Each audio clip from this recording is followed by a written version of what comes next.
Insekte di sini, militan di sana, we create causes and get the effects. That's what we do sejak ratusan tahun yang lalu. Ini mainan kami. Kita butuh musuh. Kita butuh perang, kita butuh kekacauan, kita butuh semua fanatics ini untuk apa? Balance.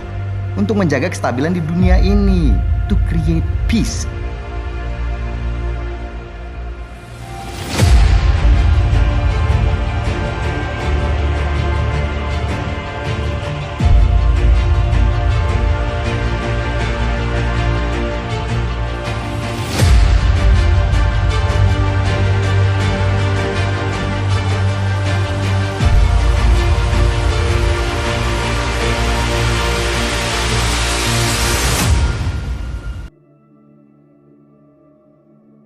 Ada yang tahu nggak sih kalau keuangan dunia sebenarnya ada yang mengendalikan?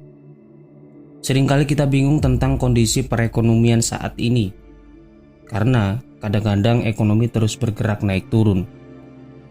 Seperti halnya di tahun 2023, COVID lagi-lagi akan dinaikkan kembali. Ada yang mengatakan mereka akan mengontrol terjadinya hal tersebut.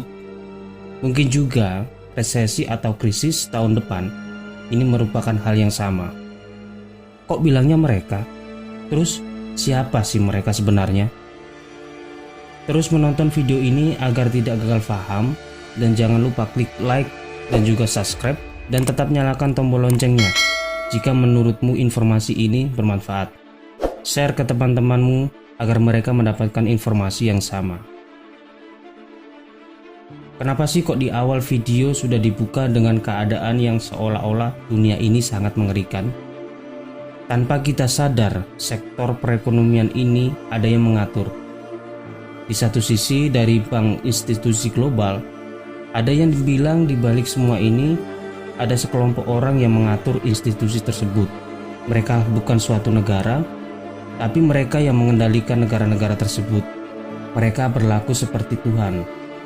Dan mereka mempunyai 3 agenda yang sangat terstruktur, yakni money, power, dan control population. Peralihan perang fisik beralih pada penjajahan ekonomi. Mereka menguasai institusi dunia yang vital, seperti Bank Dunia dan juga IMF. Bahkan, media mainstream pernah memberitakan bahwasanya organisasi paling kontroversial ini adakan pertemuan rahasia yang mengundang teori konspirasi.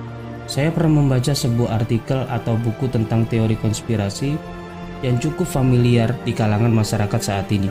Tapi bukan berarti mereka tidak berkuasa. Para penganut teori konspirasi mungkin selalu bersemangat, tapi mereka ada benarnya. Seperti yang saya kutip dari pengarang buku Bilderberg People, kelompok ini memegang kekuatan nyata yang jauh melebihi forum ekonomi dunia yang menggelar pertemuannya rutin katanya, dan tanpa transparansi. Mudah untuk dimengerti kenapa orang khawatir akan pengaruhnya. Agenda kelompok ini ialah menyatukan para elit politik di kanan dan kiri, menyatukan gagasan dan juga ide. Kita coba flashback tentang teori COVID tahun yang lalu, dan coba kalian amati sendiri apakah memang teori konspirasi atau memang ini menjadi kontroversi. Benarkah ini merupakan by design? Dan apakah benar-benar resesi atau krisis tahun mendatang juga merupakan settingan elit global? Sekarang kita bahas satu persatu. Ada yang mengatakan kebocoran laboratorium biologi pada awal-awal kemunculan pandemi virus corona di China dan menyebar di sejumlah negara di dunia. Munculnya spekulasi teori bahwa penyebab pandemi ini terjadi bukan dari virus SARS, melainkan senjata biologis dari laboratorium di China yang bocor. Bahkan peneliti di Departemen Mikrobiologi Fakultas Kedokteran Universitas Indonesia mengatakan virus corona memang sudah ada sejak lama. Di antaranya penyebab wabah SARS dan MERS beberapa saat waktu lalu. Bahkan digadang-gadang katanya teknologi 5G membantu secara tidak langsung penyebaran virus corona tersebut. Kendati demikian, teori konspirasi yang bermunculan juga memberikan banyak peluang bagi pemerintah di sejumlah negara. Seperti dilansir dari New York Times, mengantisipasi serangan politik dengan memanfaatkan kondisi pandemi virus corona ini, tidak sedikit pemerintah yang memperdagangkan klaim palsu mereka sendiri. Kita juga pernah merasakan betapa susahnya kita dibatasi dalam bersosial, seperti istilah baru-baru ini yang muncul, yakni lockdown, WFH, dan social distancing mengharuskan kita menjaga jarak dengan sesama. Adapun dalam video berdurasi 30 menit, ada 7 dokter yang mewakili dari negara Jerman, Belanda, Swedia, Irlandia, dan Inggris itu mengklaim bahwa virus corona SARS adalah virus flu biasa dan tidak ada pandemi COVID-19. Tapi secara tidak langsung, medialah yang berperan penting dalam hal ini. Percaya atau tidak, pengaruh media amat besar dalam masa saat ini. Dan kabar-kabarnya COVID akan dinaikkan lagi di Januari tahun mendatang. Seperti yang kita lihat, Piala Dunia saat ini telah digelar di Qatar. Berbagai negara ikut berpartisipasi memeriahkan event tersebut. Dan nyatanya, mereka di sana masih aman dan terkendali, bukan? Masa iya sih, setelah event Piala Dunia ini, COVID akan dinaikkan kembali? Terus mengenai resesi, apakah juga demikian? Kita sebagai masyarakat awam justru makin kesini makin dibikin takut dan membingungkan tentang perkembangan zaman saat ini.